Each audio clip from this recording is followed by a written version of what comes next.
You hate ads? I hate ads. You know what I like? Patreon.com/inkdependence keeps this blog ad-free.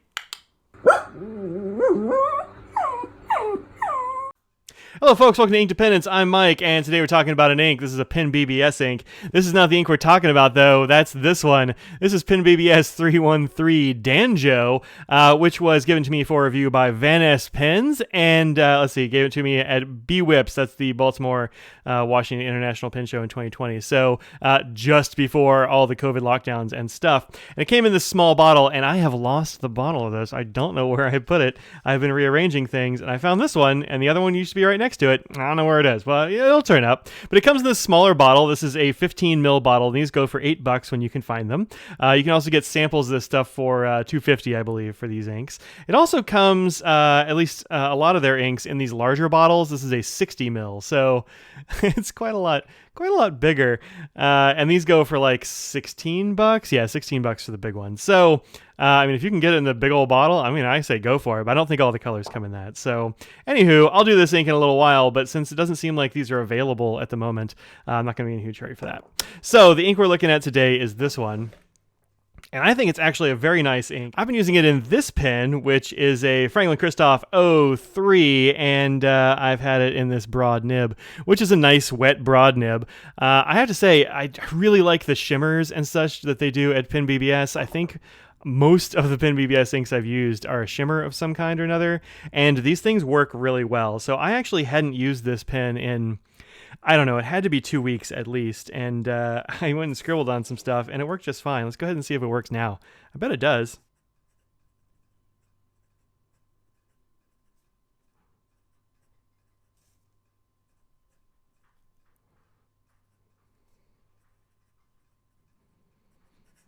Yep, no problems at all.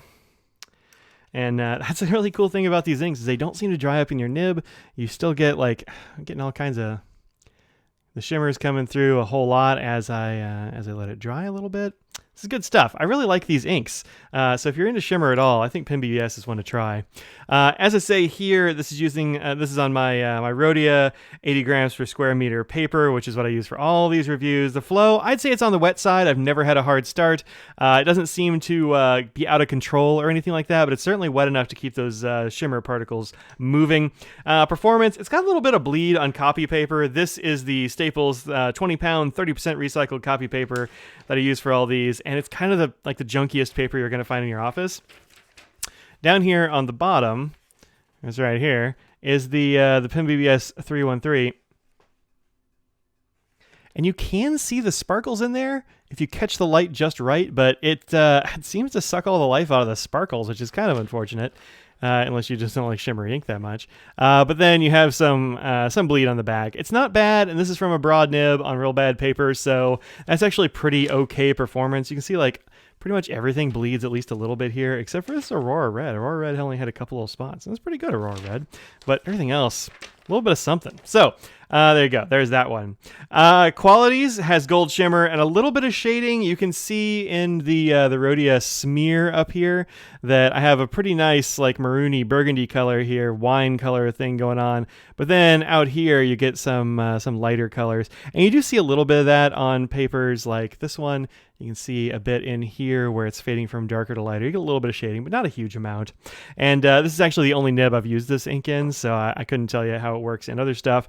However, I did look at Mountain of Ink, Kelly's review, and she was using hers in a medium, and it worked real well there. So I think, like the rest of these PenBBSs, this is going to be one that works in all kinds of different papers and nibs. So let's zoom in a skosh here. Let's check out our water test. Whoa, weird. Is there blue in here? Not really. Oh, that's very strange. It just looked blue when I put it down for a sec there, but it kind of went away. I don't know. Weird. Anyway, there's some blue component in this thing that's kind of interesting. There we go. Let's get a little bit of a... Whoop, almost went off the page. Don't want to do that. Don't want to do that. It looks like a lot of that pink is coming away. That was a fun effect. Just drew it all up there. Okay, so yeah, no no real water resistance here at all.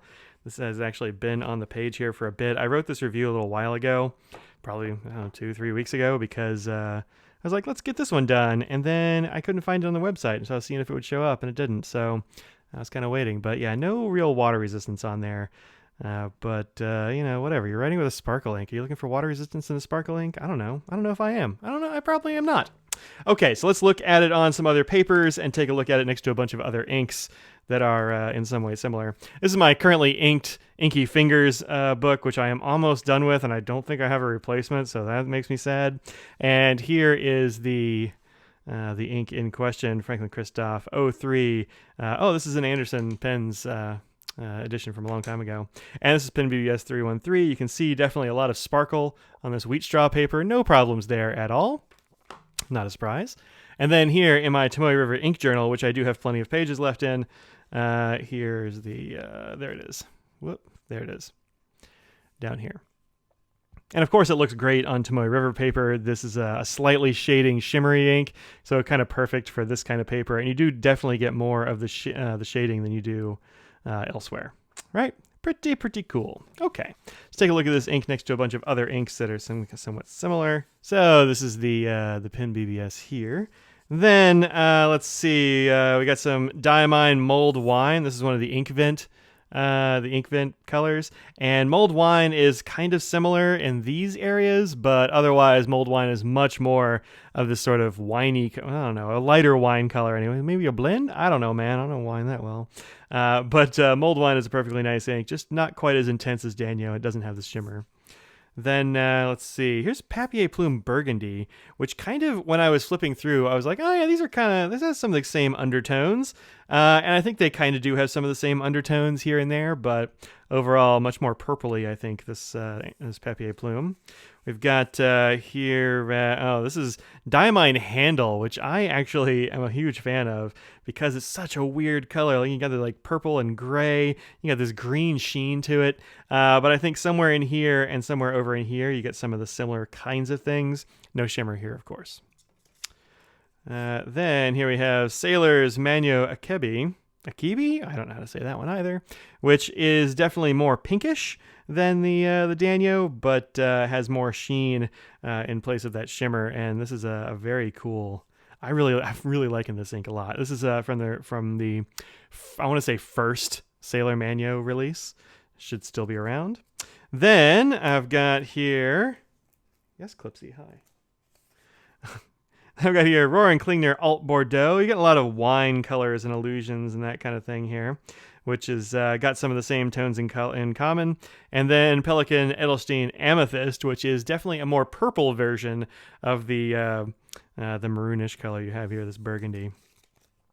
Then some stuff that's not super close, but hey, why not? This is Diamine Cult Pens Robert, which I think the underlying color is actually very close to Danjo, but where Danjo, I'm gonna say Danjo, I don't know, it sounds right to me. Where it has shimmer, and Robert has a ton of sheen. This is one of those super sheener inks from Cult Pens. It's pretty intense, actually. Is it still wiping away? No, not smearing anymore, but you can see I got a little smear there and there. Anyway, there's that one. And then a few that I think, this one. This is Krishna Myrtle, which I really like this color, but it did stain a pen for me, so be careful with Krishna Myrtle, or put it in stuff you don't care about getting stained. Like, don't put it in a demonstrator. I wouldn't do that with this one. But gorgeous color, definitely more pink. Then Bungbox Tears of a Clown, which is definitely more on the red side. Sometimes with burgundies and purples and these kinds of things, you need to have something on either side, and that's why I'm sort of showing reds and purples and all kinds of stuff. Then one that it is not like, which is Okuyama. But I sort of anticipated somebody might ask how much this was like Okuyama, because they both kind of have the same kind of cast sometimes, but no, it's not that close. And then lastly, Pilot Irishizuku Yamabudo, which is a favorite of people all over the place. Yamabudo is definitely more pink than Danjo, except for like out here in the very, very extreme edges. But otherwise, this is much more of a burgundy sort of purpley thing than we have with Yamabudo, which is more on the pink side. All right. So thank you very much for checking out this review of PenBBS 313. Go check that out at Vanness Pens if you can find it. It is not in stock at the time of making this video, but it's the way it goes sometimes. So keep an eye out for this stuff. It is good. All right, that's it. I'll see y'all later. Peace out.